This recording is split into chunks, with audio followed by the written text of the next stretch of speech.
The world is waking up to truly shocking news as chaos erupts across Russia. What began as whispers of discontent within the Kremlin's inner circle has exploded into a full-blown civil war between the FSB, Russia's powerful intelligence agency, and the nation's top military generals.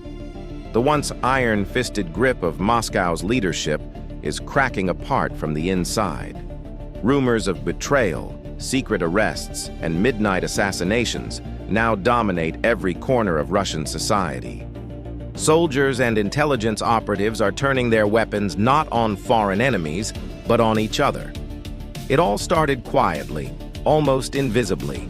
Over the past few months, tensions had been rising between Russia's Federal Security Service, the modern successor to the KGB, and senior military commanders frustrated by the ongoing failures in Ukraine. The war had drained the country's economy, demoralized troops, and exposed deep flaws in leadership.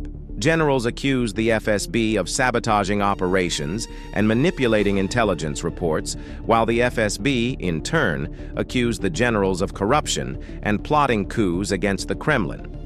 Behind closed doors, these power struggles reached a boiling point. But when an FSB convoy was ambushed outside Belgorod last week, the Kremlin's delicate balance collapsed. What the government called a terrorist attack turned out to be an armed clash between FSB special units and elements of the 58th Army. Both sides blamed each other, and within hours the fighting had spread to multiple regions. Reports flooded social media of Russian soldiers blocking FSB headquarters in Rostov, of intelligence officers disappearing in St. Petersburg, and of armed men storming command centers under the cover of darkness. Moscow, for the first time since 1991, found itself teetering on the edge of collapse. The Kremlin tried to control the narrative. State TV continued broadcasting reassurances that internal stability remains under control, but few believed it. Citizens could hear the distant sound of explosions and gunfire near key government compounds. The FSB declared martial law in several western districts, accusing traitors in uniform of conspiring against the Russian Federation. Military leaders, in return, issued statements denouncing the intelligence mafia that has hijacked the country. For ordinary Russians, confusion and fear took over. Long queues formed at banks as people rushed to withdraw cash. Supermarkets were emptied in hours.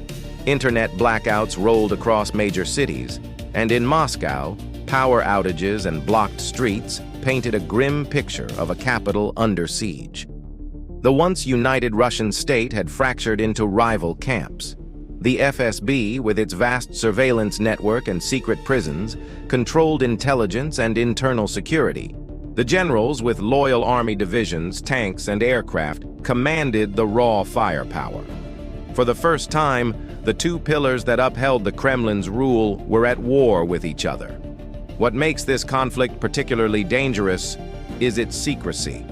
Both sides operate in the shadows, relying on misinformation, psychological warfare, and covert assassinations. Entire units have defected overnight. Senior officials have vanished without a trace. Some say the defense minister himself has fled the country, while others claim he's leading a patriotic restoration army to cleanse Russia of corruption. Even among Russia's regional governors, loyalties are divided. Chechnya's Kadyrov forces have reportedly taken a neutral stance, though some insiders say they're preparing to seize control of oil fields in the south. Western intelligence agencies are watching closely, but with limited visibility. Satellite images show armored columns moving in opposite directions along the M4 highway, while intercepted communications suggest the FSB has lost control of several air bases. Ukraine, meanwhile, has seized the opportunity to reclaim lost territory amid the confusion. In Kyiv, officials describe the chaos as the collapse of the Russian Empire from within. NATO has raised its alert level, wary of Russia's vast nuclear arsenal and an uncertain chain of command. Inside Russia, the propaganda war is just as fierce. FSB-controlled media blames foreign interference and CIA-backed traitors. Military-aligned broadcasters accuse the FSB of staging a coup. Leaked videos on Telegram show firefights near FSB headquarters in Voronezh and tanks rolling into Tula. No one can verify what's real anymore. Truth has become the first casualty of Russia's internal war. Civilians have started fleeing major cities. The borders with Georgia, Finland, and Kazakhstan are jammed with cars.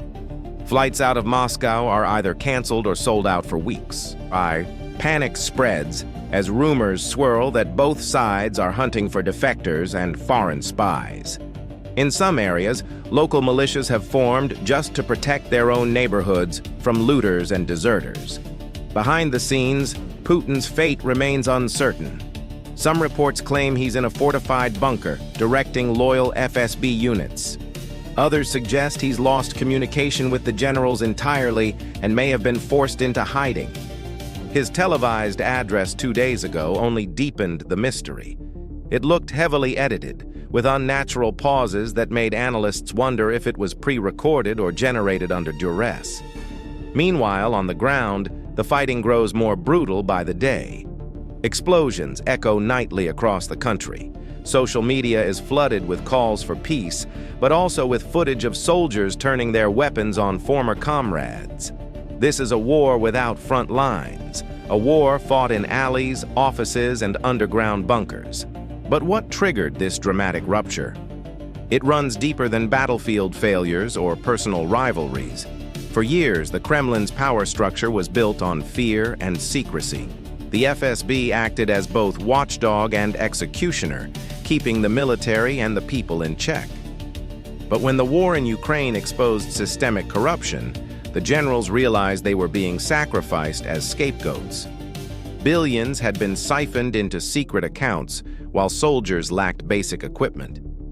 When officers began to question orders, the FSB cracked down, arresting dozens of high-ranking figures for treason.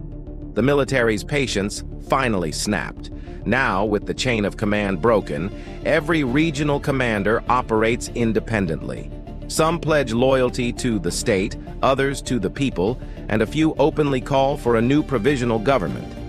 Russia, a nuclear superpower, is descending into an unpredictable civil conflict that could redraw the global order. Western capitals are scrambling to prepare for any outcome. Washington, London, and Brussels have convened emergency meetings to discuss how to secure Russia's nuclear sites should the war escalate. China has remained silent, though analysts believe Beijing is quietly mobilizing to protect its interests. The United Nations has called for calm, but its statements are drowned out by the sound of gunfire echoing through Moscow and St. Petersburg. Within Russia, the atmosphere is apocalyptic. Supermarkets ration food. Gas stations are guarded by armed men. Even the Orthodox Church, traditionally loyal to the Kremlin, has split. The situation is fluid, volatile, and deeply dangerous. The FSB controls the intelligence infrastructure, but the generals control the guns. If either side seizes the nuclear chain of command, the risk of catastrophic escalation becomes real. Amid this chaos, ordinary people cling to hope. Across Telegram and VKontakte, small groups organize food deliveries and share updates, trying to survive another night. As the fighting shows no sign of ending, the world holds its breath, wondering who will emerge from the ruins of the Kremlin's final war. Thank you for watching. The events described are developing rapidly, and we'll continue to bring you updates as they come in. If you found this report informative, please like, share, and subscribe to stay ahead of the story. Stay safe, and we'll see you in the next one.